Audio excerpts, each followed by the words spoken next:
El motivo de la victoria y la derrota. Para Dios no hay estorbos en sus propósitos. Romano 8:28. Y sabemos que a los que aman a Dios, todas las cosas les ayudan a bien. Esto es, a los que conforme a su propósito son llamados. Hasta los errores que cometemos por dirigirnos por nuestro corazón.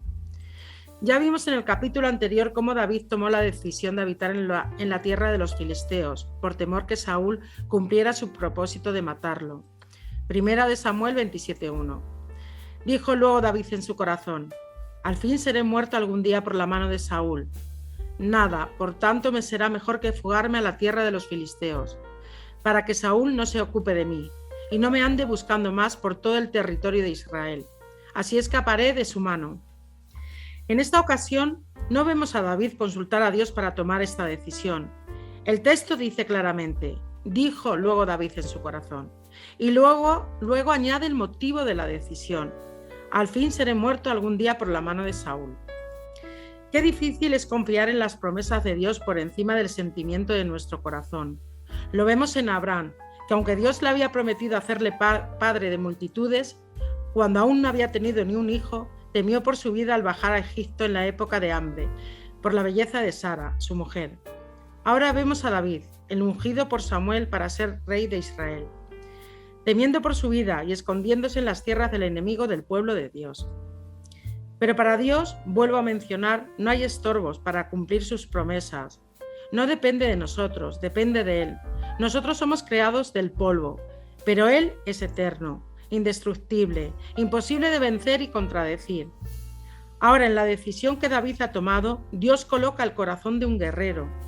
No es estorbo que esté escondido en tierras de los filisteos para seguir combatiendo a los verdaderos enemigos de Dios. En 1 Samuel 27:8 y 9. Y subía David con sus hombres, y hacían incursiones contra los gesuritas, los geritas y los amalecitas, porque estos habitaban de largo tiempo la tierra, desde como quien va a sur hasta las tierras de Egipto.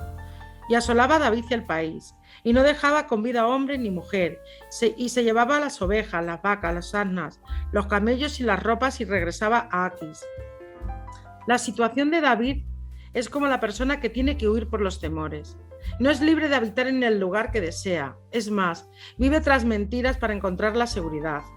No entiende por qué le sucede esto, se siente inocente, sin culpa, pero no se queda quieto, se fortalece como guerrero y combate contra quien entiende que son los verdaderos enemigos de Dios.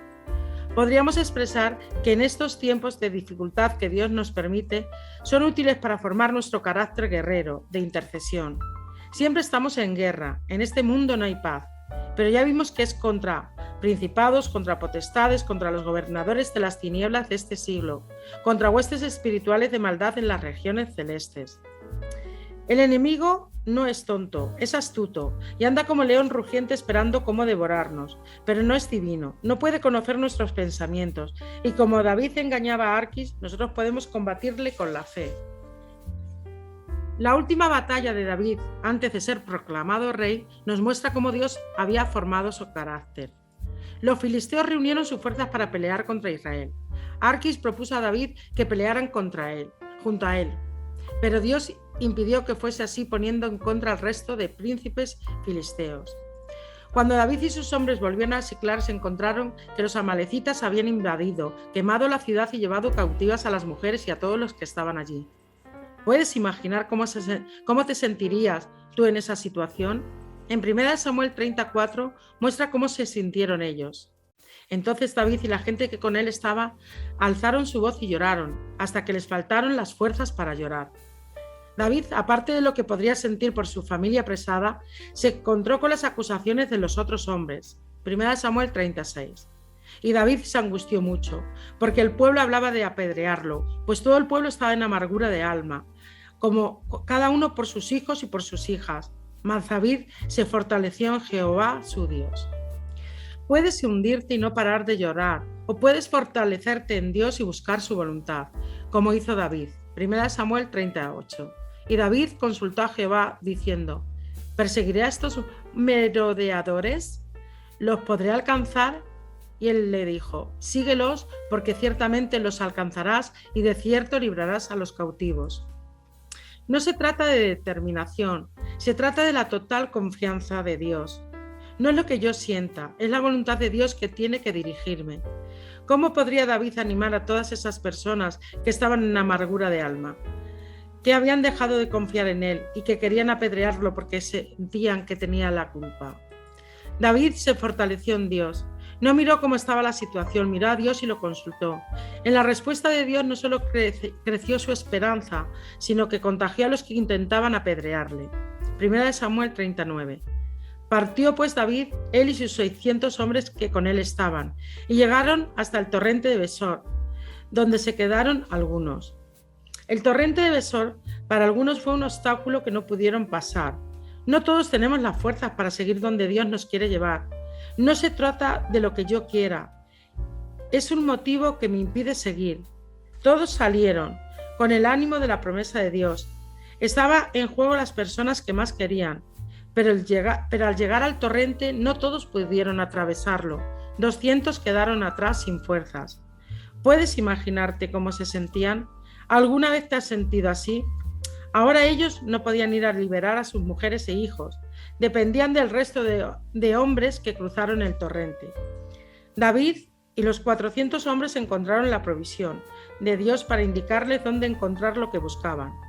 Un siervo egipcio de una amalecita que tuvo que quedarse en el camino por estar enfermo, llevó a David y a sus hombres, los cuales libraron a todas las mujeres y a los niños sin perder ni uno. Al encontrarse de vuelta con los 200 que habían quedado en el torrente de Besor, dice la palabra textualmente, 1 Samuel 30:22. Entonces todos los malos y perversos de entre los que habían ido con David respondieron y dijeron: ¿por qué no fueron con nosotros? No les daremos del botín que hemos quitado, sino a cada uno su mujer y sus hijos, que los tomen y se vayan. David en su respuesta muestra un gran principio que, aunque fue ordenado por ley y ordenanza para el pueblo de Israel, es algo que merece poner mucha atención. 1 Samuel 30:23. Y David dijo: no hagáis eso, hermanos míos. De lo que nos ha dado Jehová, quien nos ha guardado y ha entregado en nuestra mano a los merodeadores que vinieron contra nosotros. ¿Y quién nos escuchará en este caso? Porque conforme a la parte del que desciende a la batalla, así ha de ser la parte del que queda con el bagaje. Les tocará parte igual. ¿Qué es lo que merecemos? No se trata de nuestro esfuerzo. Es Dios quien pelea por nosotros. Es Él quien nos da las fuerzas o las quita. Si tu corazón pertenece a Dios, todo lo que tienes le pertenece. No es tuyo, no lo has ganado, es su misericordia la que reparte. Jesús contó una parábola que Mateo refleja en el capítulo 20, donde un padre de familia contrata por la mañana obreros para su viña, conviniendo con ellos pagarles un denario. Cerca de la hora tercera encontró a otros desocupados y les mandó a la viña, conviniendo pagarles lo que era justo. Otra vez a la hora sexta y novena y undécima hizo lo mismo. Al término de la jornada, ordenó el señor de la viña a su mayordomo para pagar el jornal a todos por igual, un denario. Esto no agradó a los que habían trabajado todo el día, ya que pensaron que no era justo, que los que habían estado menos tiempo ganaran lo mismo que ellos. La respuesta del señor de la viña fue Mateo 20, 13, 16. Él respondiendo dijo a uno de ellos: amigo, no te hago agravio, ¿no conveniste conmigo en un denario? Toma lo que es tuyo y vete, pero quiero dar a este postrero como a ti. ¿No me es lícito hacer lo que quiero con lo mío? ¿O tienes tu envidia porque yo soy bueno? Así, los primeros serán postreros y los postreros primeros, porque muchos son llamados, más pocos escogidos. Mientras Dios trabajaba con el corazón de David, Saúl avanzaba a su destrucción. Toda persona que dirige su vida a través de su corazón tiene solo un destino, la muerte. Este es el lugar donde quiere llevarnos el mundo, la carne y Satanás. Al ver que los filisteos juntaban todas sus fuerzas para combatir Israel, se turbó el corazón de Saúl en gran manera y tuvo miedo. Ya había muerto Samuel y los encantadores y adivinos habían sido desterrados, con lo que Saúl no tenía con quién consultar a Jehová. 1 Samuel 28:6. Y consultó Saúl a Jehová, pero Jehová no le respondió ni por sueños, ni por Urim, ni por profetas. En su desesperación busca una mujer con espíritu de adivinación para que haga venir a Samuel de su descanso, el cual le indica que Dios le ha desechado y que será derrotado por los filisteos y que entregará el reino a David. Toda esta historia es un poco extraña, como las cosas que hacen las personas que deciden conseguir todo lo que persiguen con su esfuerzo. El corazón nos hace creer que somos grandes, poderosos, mejores que los demás. Esto nos lleva a la negligencia, a dejar de hacer lo que Dios nos ordena y hacer lo que le desagrada.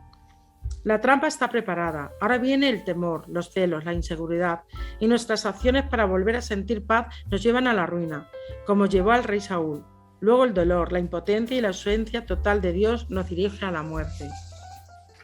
La diferencia entre la victoria y la derrota está en tener confianza en Dios o en nosotros.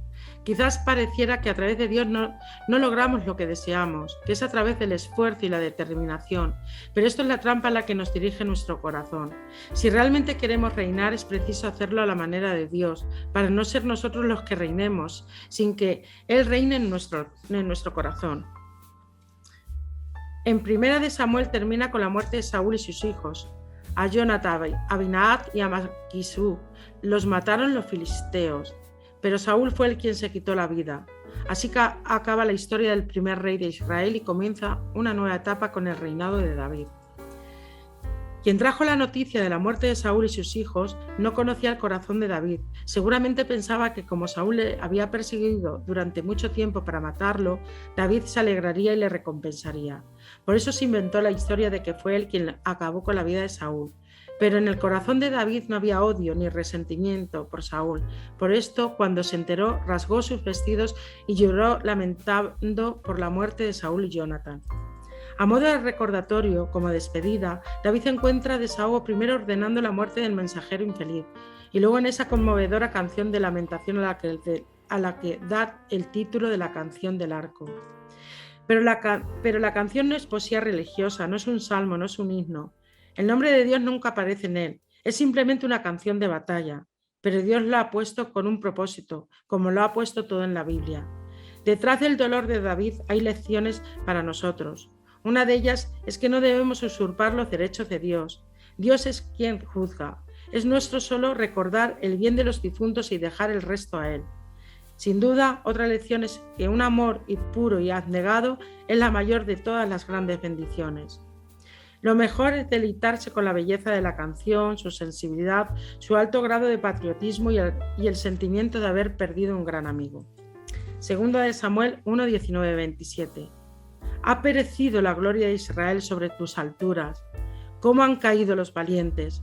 No la anunciéis en Gad, ni deis las nuevas en las plazas de Ascalón, para que no se alegren las hijas de los filisteos, para que no salten de gozo las hijas de los incircuncisos. Montes de Gilboa, ni rocío ni lluvia caiga sobre vosotros, ni seáis tierra de ofrendas, porque allí fue desechado el escudo de los valientes, el escudo de Saúl, como si no hubiera sido ungido con aceite. Sin sangre de los muertos, sin grosura de los valientes, el arco de Jonatán no volvía atrás, ni la espada de Saúl volvió vacía. Saúl y Jonatán, amados y queridos, inseparables en su vida, tampoco en su muerte fueron separados. Más ligeros eran que águilas, más fuertes que leones. Hijas de Israel, llorad por Saúl, quien os vestía de escarlata con deleites, quien adornaba vuestras ropas con ornamentos de oro. ¿Cómo han caído los valientes en medio de la batalla? Jonatán, muerto en tus alturas, angustia tengo por ti. Hermano mío, Jonatán, que me fuiste muy dulce. Más maravilloso me fue tu amor que el amor de las mujeres. ¿Cómo han caído los valientes? Han perecido las armas de guerra.